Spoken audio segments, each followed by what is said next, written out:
What's up, guys, and welcome back to another episode of the Barbados Walker. Now, Barbados just implemented a new travel arrangement that has the potential to significantly impact its economy because, in the long run, this deal with 3 other Caribbean nations will affect job opportunities, housing markets, foreign direct investment, and many other economic sectors, both locally in Barbados and in the wider Caribbean region. And naturally, this has sparked a polarizing debate, because some people fully support the idea of full free movement within the Caribbean, while others are strongly opposed to it. But to really understand what is at stake here, we need to first look at the model that inspired it all.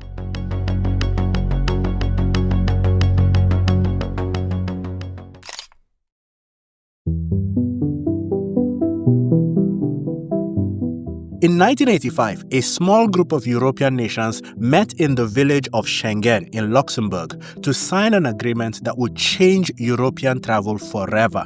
Their goal was simple: eliminate border controls between their countries and allow people to move freely across borders. This wasn't entirely new because the Nordic countries had already introduced open borders in 1954, and the Benelux countries, comprised of Belgium, the Netherlands, and Luxembourg, followed in 1960. But it was the Schengen model that would go on to revolutionize travel across Europe for decades to come.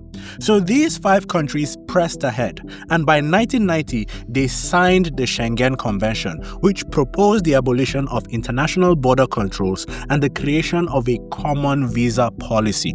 5 years later, in 1995, the Schengen area was officially established.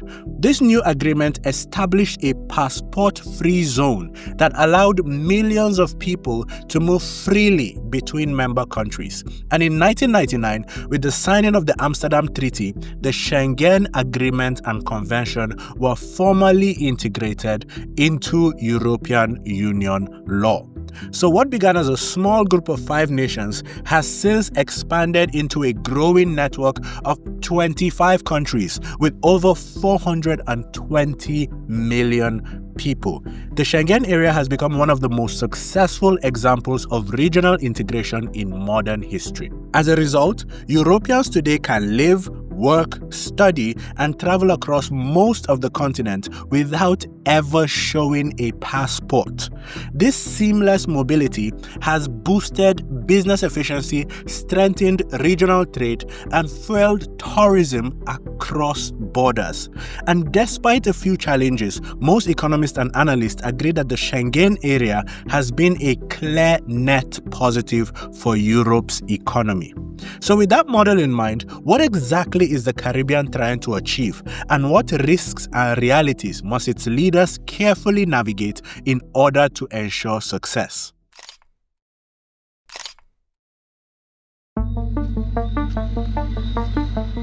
From the 6th to the 8th of July 2025, during the 49th regular meeting of the Conference of Heads of Government of the Caribbean Community, CARICOM, 4 Caribbean nations, Barbados, Belize, Dominica, and St. Vincent and the Grenadines, decided to move forward with a full free movement arrangement. Now, this concept isn't new to the Caribbean either.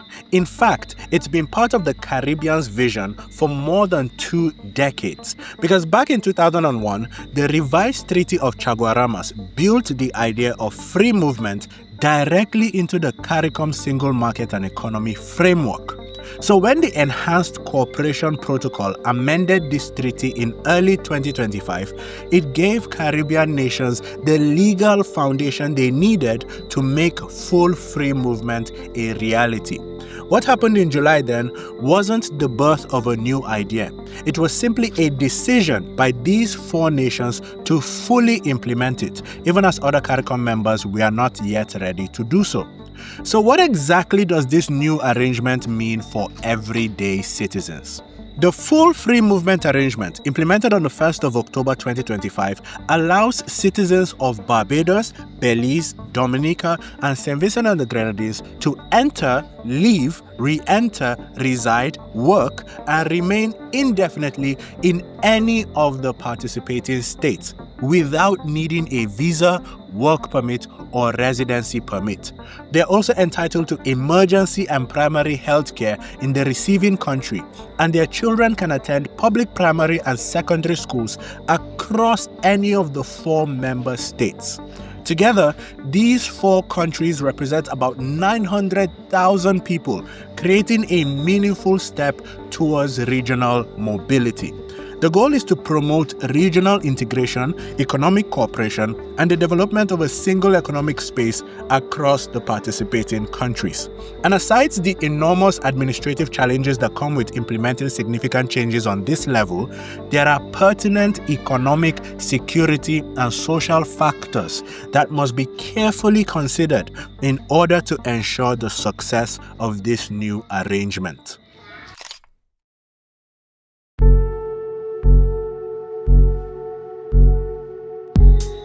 Naturally, with a decision this significant, not everybody is celebrating.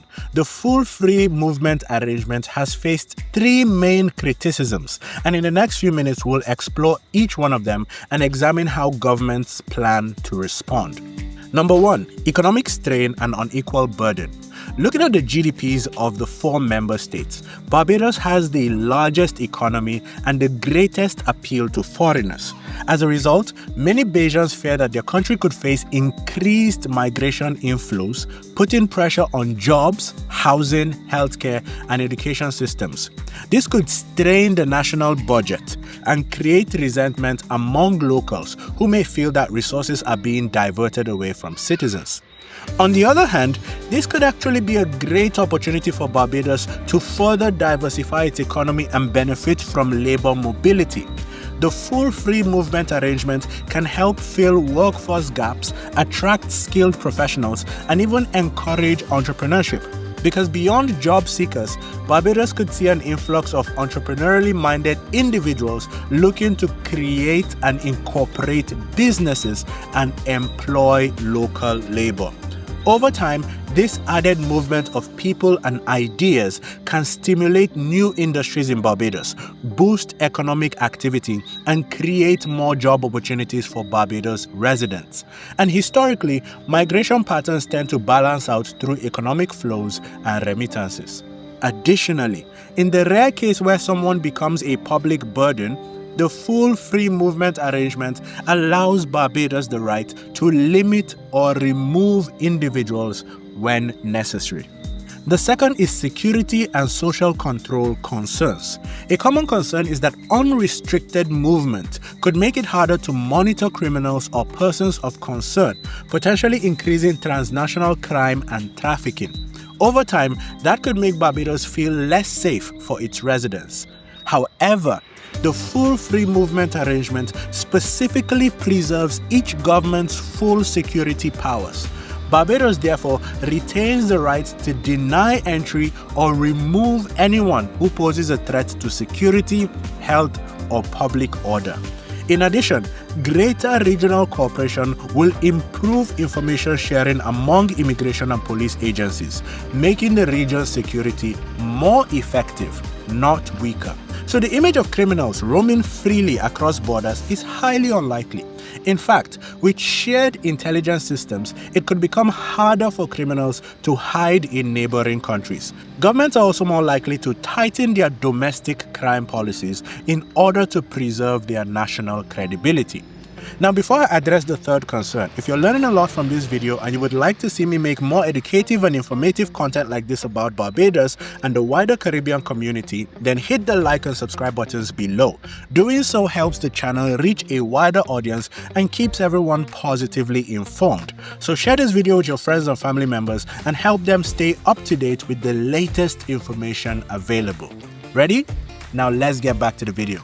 The third concern is loss of sovereignty and identity. Many citizens worry that allowing foreigners to live and work indefinitely could erode national sovereignty and dilute cultural identity, especially in small island states where national identity is deeply cherished. This is a valid concern. That's why it is very important to highlight the fact that this arrangement doesn't abolish sovereignty. it exercises it collectively. Since this is a treaty-based arrangement under the revised Treaty of Chaguaramas, each participating nation retains the legal right to amend or withdraw from the agreement at any time. In fact, the arrangement strengthens rather than weakens sovereignty by promoting shared Caribbean identity and regional solidarity. That is because 4 nations have way more leverage on the world stage by acting together than they could have ever had acting alone. Therefore, each nation maintains independent national sovereignty while enjoying all the shared benefits of this new collective union. But as implementation continues, citizens are naturally curious about how this will affect everyday life, and this is evident in the types of questions that people are already asking. For example, how do criminal background checks and police records work across borders? If someone has a criminal record in Barbados, for instance, does that automatically show up when they apply for a job in Belize? Is there a shared database, or do employers need to request checks from each country individually? What about driver's licenses and vehicle registration? Can someone use their Dominica driver's license indefinitely in Barbados, or do they need to convert it after a certain period? How are pensions and social security contributions handled?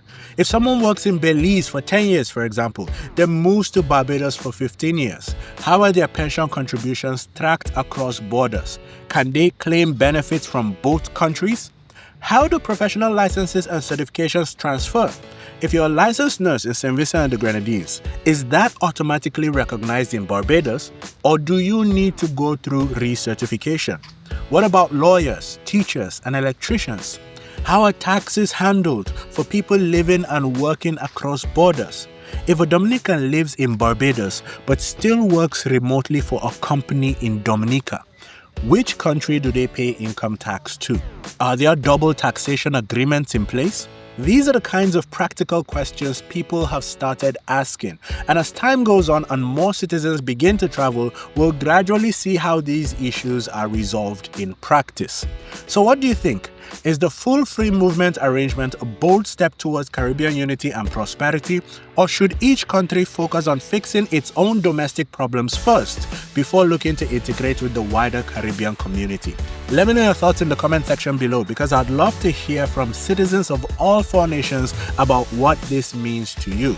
And if you're looking to move to Barbados anytime soon, whether for work, education, or vacation, then make sure you head over to barbadoswalker.com or click the link below to get yourself the Barbados Relocation Program. This program covers everything you need to successfully relocate to Barbados without wasting money, getting yourself into trouble, or falling for scams that target foreigners. Again, head over to barbadoswalker.com or click the link in the description below and get yourself the Barbados Relocation Program. My name is Andrew. You've been watching the Barbados Walker, and I'll see you in the next video. Bye-bye.